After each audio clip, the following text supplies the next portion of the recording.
ദേവിയുടെ മുറിയുടെ വാതിൽക്കൽ പോയി നിൽക്കാൻ തുടങ്ങിയിട്ട് കുറച്ചു നേരമായെങ്കിലും അകത്തേക്ക് കയറാനുള്ളൊരു ധൈര്യം വിച്ചുവിന് കിട്ടിയില്ല. ഒടുവിൽ കുറച്ചു നേരം കൂടി കഴിഞ്ഞപ്പോൾ രണ്ടും കൽപ്പിച്ച് ആ വാതിൽ തുറന്ന് അവൻ അകത്തേക്ക് കയറി. ദേവി! വിച്ചു വിളിച്ചതും ജനലിൽ ചാരിയിരുന്ന് കരയുകയായിരുന്ന ദേവി ഓടിപ്പോയി അവൻ്റെ നെഞ്ചിലായി പോയി വീണ് കരഞ്ഞു. എന്താ കൊച്ചേ ഇത്? അവിടെ കിടന്ന് ഒച്ചയെടുക്കുന്നത് കേട്ടപ്പോൾ ഞാൻ കരുതി കൊച്ച് നല്ല സ്ട്രോങ് ആണെന്ന്. പക്ഷേ ഇവിടെ വന്നിരുന്ന് കരയുവാണോ? ഞാൻ എന്നോട് ദേഷ്യമാണോ? എന്തിന്? അവളെ ചേർത്ത് പിടിച്ചുകൊണ്ട് തന്നെ അവൻ ചോദിച്ചു. കല്യാണത്തിൻ്റെ കാര്യത്തെക്കുറിച്ച് ഞാൻ അങ്ങനെയൊക്കെ പറഞ്ഞത്. തലപൊക്കി അവനെ ഒന്ന് നോക്കി അവൾ. അത്രയെങ്കിലും എൻ്റെ ആമയ്ക്ക് വേണ്ടി സംസാരിക്കണ്ടേ ഞാൻ? പിന്നെ വേണ്ടേ?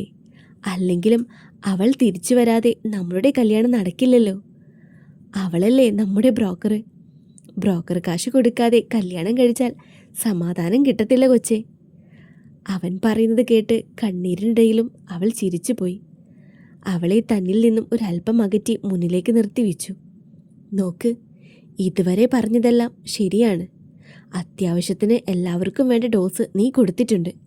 മിക്കവാറും ഇപ്പോൾ ആമിയെ തിരിച്ചു കൊണ്ടുവരുന്ന വിഷയത്തെക്കുറിച്ചായിരിക്കും താഴെ സംസാരം. ഇനി കൂടുതലൊന്നും പറഞ്ഞ് ആരെയും വിഷമിപ്പിക്കരുത്, കേട്ടല്ലോ? അനുസരണയുള്ള കുട്ടിയെപ്പോലെ അവൾ മൂളി. പിന്നെ ആമി തിരിച്ചു വരുന്നത് വരെ ആരോടും മിണ്ടില്ല, ആരെയും കാണില്ല എന്ന് പറഞ്ഞ ആ പ്രസ്താവന അതൊന്ന് പിൻവലിക്കേണ്ടി വരും. ഇല്ല, ആമി തിരിച്ചു വരട്ടെ, എന്നിട്ടേ ഞാൻ ഇനി എല്ലാവരെയും കാണൂ, പ്രത്യേകിച്ച് ദർശേട്ടനെ. ഇത്രയും പാപമായ എൻ്റെ കൊച്ച് ഇത്രയും വാശി കാണിക്കുമ്പോൾ വാശിക്കാരിയായ ആമിയുടെ കാര്യം നീയൊന്ന് ചിന്തിച്ചു നോക്കിക്കേ. പ്രത്യേകിച്ച് മാപ്പ് ചോദിച്ച് ദർശൻ ചെല്ലുമ്പോൾ അവൾ കുറച്ച് ബിൽഡപ്പൊക്കെ ഇട്ട് നിൽക്കും. ആ സ്ഥിതിക്ക് മിക്കവാറും നാളെ തന്നെയുള്ള കൂട്ടിക്കൊണ്ടുവരലൊന്നും നടക്കുമെന്ന് എനിക്ക് തോന്നുന്നില്ല. കൊണ്ടുവരണം, കരഞ്ഞ് കാല് പിടിച്ചിട്ടാണെങ്കിലും കൊണ്ടുവന്നേ പറ്റൂ. കുറേ അവളെ വിഷമിപ്പിച്ചതല്ലേ, ഇനി ഏട്ടനും കുറച്ച് വിഷമിക്കട്ടെ. കാല് പിടിക്കാൻ ചെല്ലുമ്പോൾ രണ്ടെണ്ണം അവൾ കൊടുത്താലും സാരല്ല, എൻ്റെ ഏട്ടനത് നന്നായിട്ട് അർഹിക്കുന്നുണ്ട്. ആഹാ, ഇതിലും നല്ലൊരു പെങ്ങളെ സ്വപ്നത്തിൽ പോലും ഒരു ആങ്ങളയ്ക്ക് കിട്ടുമെന്ന് തോന്നുന്നില്ല. എനിക്ക് എൻ്റെ കാര്യം ഓർക്കുമ്പോഴാ സങ്കടം. അതെന്താ? പുരികം ചൊളിച്ചുകൊണ്ട് അവൾ ചോദിച്ചു. ഭാര്യയാവാൻ പോകുന്നതും ഉള്ള രണ്ട് പെങ്ങന്മാരും ഇതേ ലെവലിൽ തന്നെയാണല്ലോ. ആമിയുടെയും വർഷയുടെയും കാര്യമാണോ ഉദ്ദേശിച്ചത്? പിന്നല്ലാതെ. പിന്നെ ദർശൻ്റെ അവസ്ഥയെക്കുറിച്ച് ഓർക്കുമ്പോൾ ഒരു സമാധാനം. അവൻ്റെ അവസ്ഥ വെച്ച് നോക്കുമ്പോൾ എൻ്റെയൊന്നും ഒന്നുമല്ല. ആ പെണ്ണിനി എന്തൊക്കെ പാടുപെടുത്തുമോ ആവോ ചെക്കനെ. പെടുത്തട്ടെ, ഓരോന്ന് കാട്ടിക്കൂട്ടുമ്പോൾ ആലോചിക്കണമായിരുന്നു. ഇങ്ങനെയിരുന്ന് പറഞ്ഞു. നാളെ മാപ്പ് ചോദിക്കാൻ വേണ്ടി ചെല്ലുമ്പോൾ പല്ലും നഖവുമെങ്കിലും ബാക്കി കിട്ടിയാൽ മതിയായിരുന്നു അവൻ്റെ. പോയിച്ചോട്ടാ, അത്രയ്ക്കൊന്നും ഉണ്ടാവില്ല, ചിരിയോടെ ദേവി പറഞ്ഞു. പിന്നെ കൊച്ചൊന്നും കഴിച്ചില്ലല്ലോ. എന്തായാലും ഇനി താഴേക്ക് വരില്ലെന്ന് എനിക്ക് ഉറപ്പാണ്. അപ്പോൾ ഞാൻ കല്ലുവിൻ്റെ കയ്യിൽ എന്തേലും കൊടുത്തു വിടട്ടെ, കഴിക്കോ? പിറന്നാൾ ദിവസം പട്ടിണി കിടന്നാൽ എനിക്കത് സങ്കടാവും. കല്ലുവിനോട് പറഞ്ഞാൽ മതി, എനിക്കുള്ളത് അവൾ എടുത്തുകൊണ്ട് വരും. വേദികയും വീട്ടുകാരും പോയി കഴിഞ്ഞപ്പോൾ പിന്നെയും അവിടെ ദർശനെ പറഞ്ഞു മനസ്സിലാക്കാനുള്ള ശ്രമത്തിലായിരുന്നു എല്ലാവരും. എങ്ങനെയെങ്കിലും നാളെ തന്നെ അവനെ ആമിയെ കൂട്ടിക്കൊണ്ടുവരുവാനായി പറഞ്ഞു വിടണമെന്ന വാശിയിലായിരുന്നു രാധിക. മോനെ, അമ്മ പറഞ്ഞില്ലേ, അമ്മ വരാം നിന്റെ കൂടെ. ഞാൻ പറയാം അവളോട്. അല്ലെങ്കിലും അവളെ അകറ്റി നിർത്തിയതും ദേഷ്യപ്പെടുത്തിയതും ഒക്കെ ഞാനല്ലേ. മോനെ, അവൾക്ക് നല്ല കുറ്റബോധമുണ്ട്, അതുകൊണ്ടാ അവൾ ഇങ്ങനെയൊക്കെ പറയുന്നത്. നമുക്ക് നാളെ തന്നെ പോകാടാ. ഒടുക്കം രാധികയോട് അലിവ് തോന്നി ഹരിദാസ് ഇടപെട്ടു. അച്ഛാ, നമ്മൾ അവിടേക്ക് പോയാൽ അവളെ കാണാൻ പോയിട്ട് നമ്മൾ അകത്തേക്ക് പോലും കയറ്റി വിടില്ല അവർ. ആമിയുടെ വീട്ടുകാരെ കുറിച്ചാണ് പറയുന്നതെന്ന് എല്ലാവർക്കും മനസ്സിലായി. അങ്ങനെയൊരു കാര്യത്തെക്കുറിച്ച് അപ്പോഴാണ് അവരെല്ലാം ആലോചിച്ചത്. അത് ദർശൻ പറഞ്ഞത് ശരി തന്നെയാണ് ദാസ. മാത്യു അവനെ അനുകൂലിച്ചു. അപ്പോഴാണ് വിച്ചു താഴേക്കിറങ്ങി വന്നത്. മോനെ, ദേവി ഇപ്പോൾ കുഴപ്പമൊന്നുമില്ല അങ്കിൾ, ദേഷ്യമൊക്കെ ഒന്ന് മാറിയിട്ടുണ്ട്. പിന്നെ അവൾ താഴേക്ക് ഭക്ഷണം കഴിക്കാൻ വേണ്ടി വരില്ല, അതുകൊണ്ട് മുകളിലേക്ക് ഭക്ഷണം കൊടുത്തു വിടാം. കല്ലുമോളെ, ഞാൻ കൊടുത്തു വിടാം മോനെ അവളുടെ കയ്യിൽ. അത് പറഞ്ഞുകൊണ്ട് മാലതി ഭക്ഷണം എടുക്കാനായി പോയി. മോനെ, അവള് ഇങ്ങനെയൊന്നും ആരോടും ദേഷ്യപ്പെടാത്തതാണ്. പിന്നെ ഇപ്പോൾ ആമിയെ അത്രയ്ക്ക് ഇഷ്ടമുള്ളതുകൊണ്ടാണ്. അവള് ഇത്രയല്ലേ പറഞ്ഞുള്ളൂ എന്നൊരു വിഷമമേ എനിക്കുള്ളൂ അമ്മേ. കുറച്ചു നാളത്തെ പരിചയമേ ഉള്ളൂ എങ്കിലും ദേവിയെ എനിക്ക് നന്നായിട്ടറിയാം. ചെറിയ ചമ്മലോടെ രാധിക പറഞ്ഞപ്പോൾ അവരെ ആശ്വസിപ്പിക്കാൻ എന്ന വണ്ണം വിച്ചു തിരിച്ച് മറുപടി കൊടുത്തു. ഇവിടെ എന്തായി കാര്യങ്ങളൊക്കെ? ഇവൻ പറയുന്നത് നമ്മൾ അവിടേക്ക് ചെന്നാൽ അവർ നമ്മളെ കാണാൻ സമ്മതിക്കില്ല എന്നാണ്. അത് ശരിയാണ്. പക്ഷേ അതും കരുതി നമുക്ക് ഇവിടെ തന്നെ ഇരിക്കാൻ പറ്റില്ലല്ലോ. നമുക്ക് എങ്ങനെയെങ്കിലും അവളെ കാണാൻ ശ്രമിക്കാം. അല്ലെങ്കിൽ ഒന്ന് ഫോൺ ചെയ്ത് നോക്കാം. ദർശനൊന്ന് ചിരിച്ചു. നമ്മൾ ആരൊക്കെ വിളിച്ചാലും ആ ഫോണ് അവൾ എടുക്കാൻ പോകുന്നില്ല. വാശിയുടെ കാര്യത്തിൽ മുകളിലിരിക്കുന്നവളേക്കാൾ ഒരുപടി മുകളിലാണ് എൻ്റെ ആമി. അവളെടുത്ത തീരുമാനത്തിൽ നിന്നും അവൾക്കൊരു മാറ്റവും ഉണ്ടാവാൻ പോകുന്നില്ല. അതുകൊണ്ടല്ലേ മോനെ അമ്മ പറഞ്ഞത് അമ്മ പോയി സംസാരിക്കാന്ന്. അമ്മ, എനിക്ക് 2 ദിവസം സമയം താ. അതിനുള്ളിൽ ഞാൻ അവളെ പുറത്തേക്ക് കൊണ്ടുവരാം. പിന്നെ അമ്മ പറഞ്ഞതുപോലെ അമ്മയ്ക്കോ എനിക്കോ അച്ഛനോ ആർക്ക് വേണമെങ്കിലും അവളോട് സംസാരിക്കാം. പറഞ്ഞു മനസ്സിലാക്കി കൊടുക്കുകയും ചെയ്യാം. 2 ദിവസം കൊണ്ട് നീ എന്തു ചെയ്യുന്നാ പറയുന്നത്? ചുമ്മാ എന്നെ ആശ്വസിപ്പിക്കാൻ വേണ്ടി പറയുന്നതല്ലേ ഇതെല്ലാം. ഞാൻ നാളെ ഒന്ന് ഓഫീസിൽ ചെല്ലട്ടെ.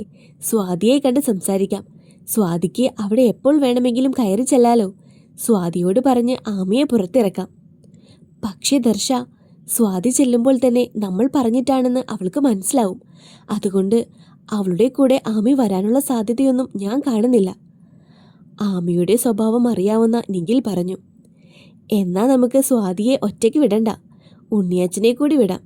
ഉണ്ണിയേട്ടൻ പറഞ്ഞ ആമിക്ക് തള്ളിക്കളയാൻ പറ്റില്ല.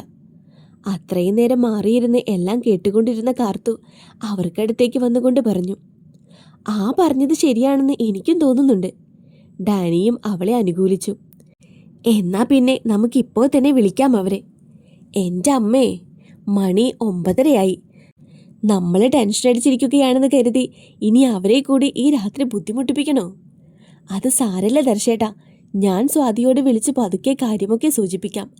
അച്ഛനും അമ്മയും എന്തായാലും ഇപ്പോൾ കിടന്നിട്ടുണ്ടാകും.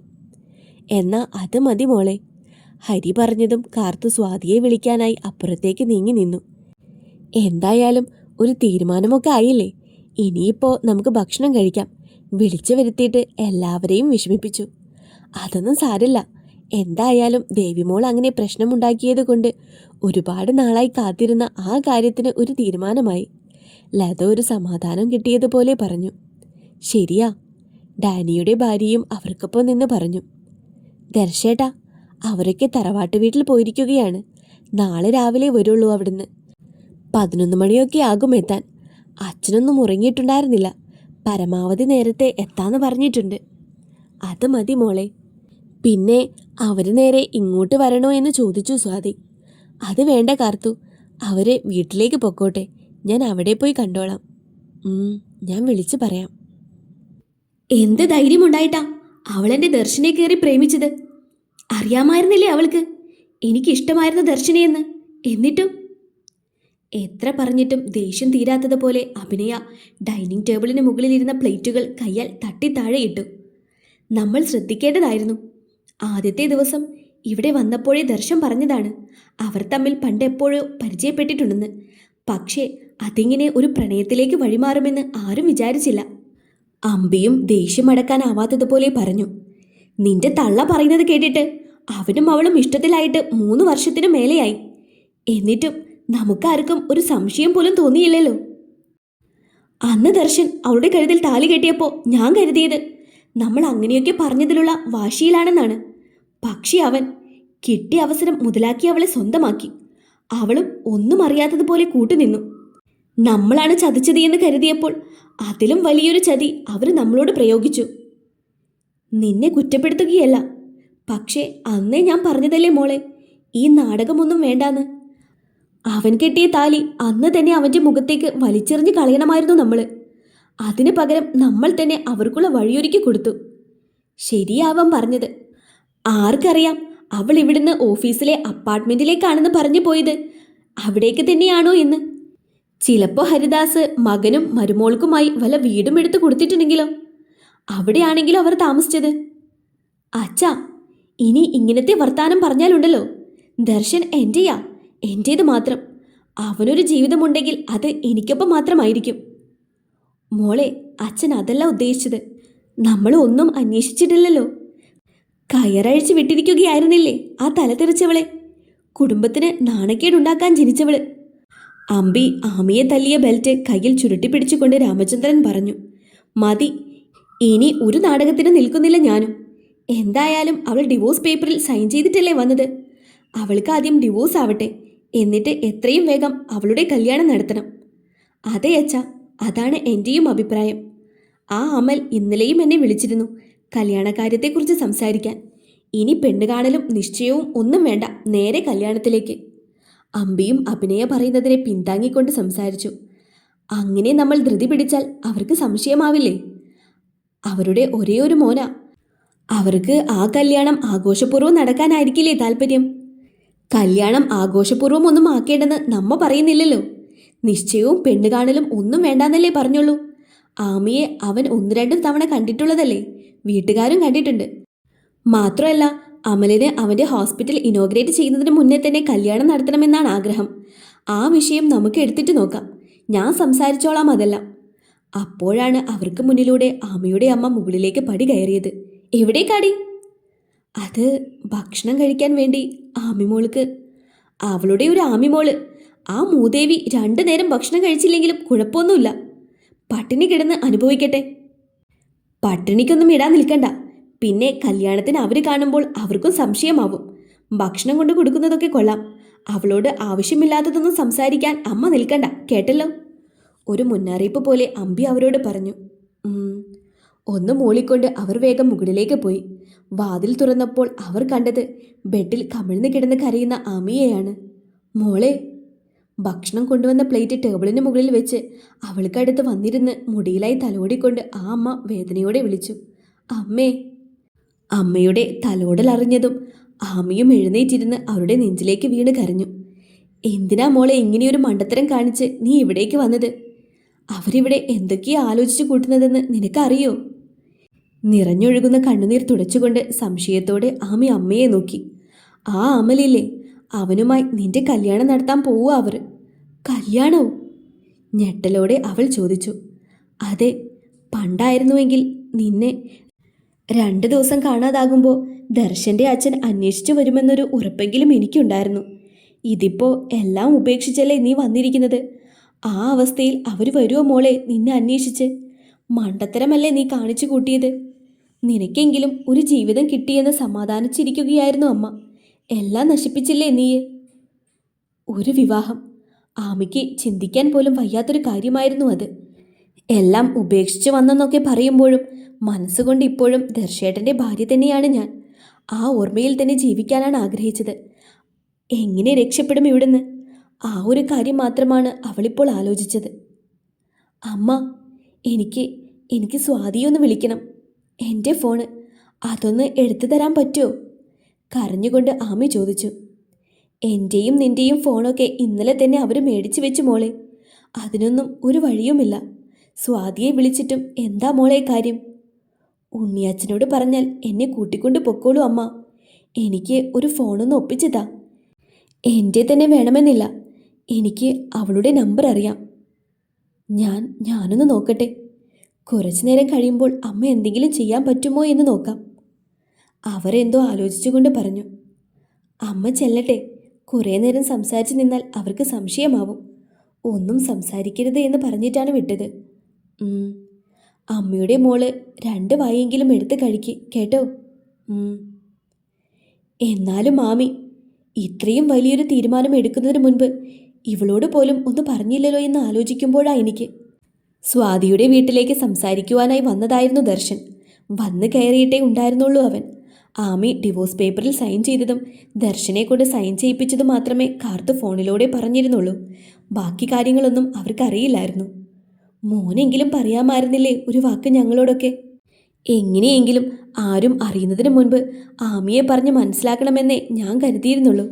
പക്ഷേ അതിനു മുൻപേ എല്ലാവരും എല്ലാം അറിയുമെന്ന് ഞാൻ കരുതിയില്ല അങ്കിൾ.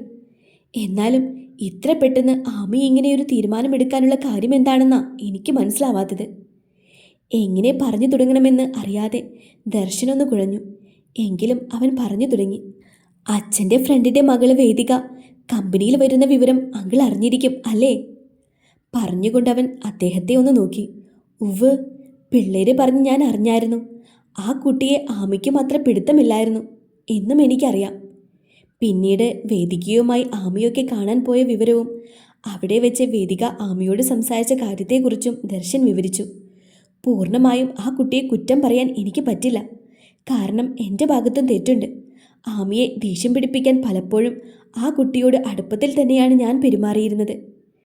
പക്ഷേ സാറേ, സാറിൻ്റെയും ആമിയുടെയും ജീവിതത്തിൽ സംഭവിച്ച എല്ലാ കാര്യങ്ങളും ഹരിദാസ് സാറ് ആ കുട്ടിയോട് പറഞ്ഞതല്ലേ? എന്നിട്ടും അതിനെക്കുറിച്ചൊന്നും കൂടുതൽ പറഞ്ഞിട്ട് കാര്യമില്ല. ഇനി മുന്നോട്ടുള്ള കാര്യത്തെക്കുറിച്ച് സംസാരിക്കാനാണ് ഞാൻ വന്നത്. സ്വാതി, എനിക്ക് ആമിയെ ഒന്ന് കാണണം. അവളോടൊന്ന് സംസാരിക്കണം. താൻ എന്നെ ഒന്ന് സഹായിക്കുമോ അതിന്? ഞാൻ പോയി കാണാൻ സാറേ അവളെ. കൂട്ടിക്കൊണ്ട് വരാം ഇവിടേക്ക്. ഞാൻ കൂടി വരാം മോളെ. ഞാൻ സംസാരിക്കാം അവളോട്. ഉണ്ണി കൂടി അവൾക്കൊപ്പം പോകാമെന്ന് തീരുമാനം പറഞ്ഞു.